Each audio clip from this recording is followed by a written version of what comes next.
breaking news today. Please subscribe and then check notification box to get all breaking news alerts. Breaking. They broke federal law. Trump just ordered their arrest. It's finally happening, folks. The lawlessness our nation has been facing is finally coming to an abrupt end thanks to President Donald Trump and his administration. Homeland Security Secretary Kirstjen Nielsen confirmed today that her department has officially asked federal prosecutors to do their job and look into the filing of criminal charges against sanctuary cities and states that refuse to cooperate with federal deportation efforts and federal laws. This confirmation comes just days after the loony far-left state of California enacted a new sanctuary law which went into effect on January 1st of this year. The law severely restricts cooperation between state and federal governments, but of course, it doesn't limit the help the federal government is forced to provide to California when their disastrous extreme far-left ideals fail and they come calling. So as our failure of an Attorney General Jeff Sessions hides in the back room, Nielsen calls these anarchist states and cities to task. This unprecedented move follows the Justice Department issuing a stern final warning to various sanctuary cities around the country. These include Cook County, Illinois, Chicago, Illinois, New Orleans, Louisiana, New York, and Philadelphia, Pennsylvania, which are on the Justice Department's hit list for failing to enforce federal immigration laws. Via Fox News. What are sanctuary cities and why are they so controversial in the illegal immigration debate?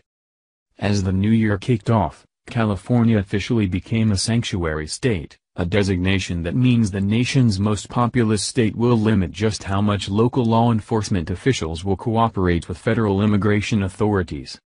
The law was signed by Governor Jerry Brown in October but didn't go into effect until January 1st. It, in part, bars police from asking people about their immigration status or participating in some federal immigration enforcement activities. These are uncertain times for undocumented Californians and their families, and this bill strikes a balance that will protect public safety, while bringing a measure of comfort to those families who are now living in fear every day, Brown said when he signed the bill into law. President Trump has promised to crack down on so-called sanctuary cities and signed an executive order nearly 1 year ago that moved to strip federal grant money from cities that harbor undocumented immigrants. A federal judge permanently blocked in December as he said the Trump administration lacks the authority to impose new conditions on spending that have already been approved by Congress. He said Trump's executive order violated the 5th and 10th Amendments. What are sanctuary cities?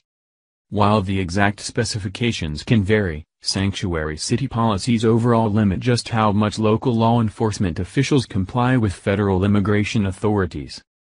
San Francisco, for example, passed an ordinance in 1989 that prohibits city employees, funds or resources from assisting Immigration and Customs Enforcement, ICE, in enforcing federal immigration law unless it's required by state or federal law. It also passed an ordinance that limits when law enforcement officials can give ICE notice that an immigrant has been released from a local jail and prohibits law enforcement officials from cooperating with detainer requests from ICE. Berkeley, near San Francisco, is reportedly the original sanctuary city.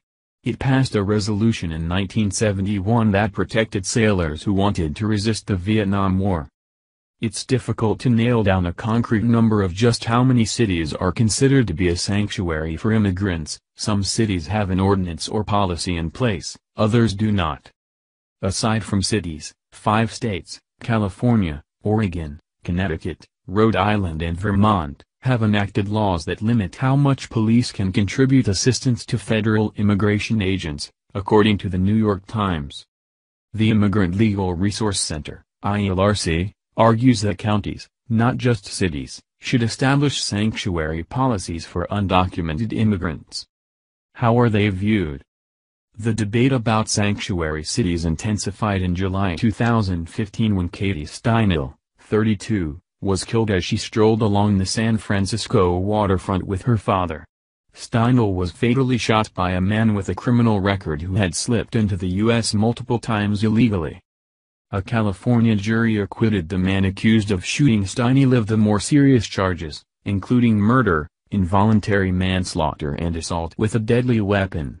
Jose Inés Garcia Zaret was only convicted of being a felon in possession of a firearm. While he is expected to be deported, the Justice Department is considering bringing federal charges against him. Attorney General Jeff Sessions addressed a room full of federal prosecutors and law enforcement officials last year and criticized cities, like Philadelphia, that are giving sanctuary to criminals.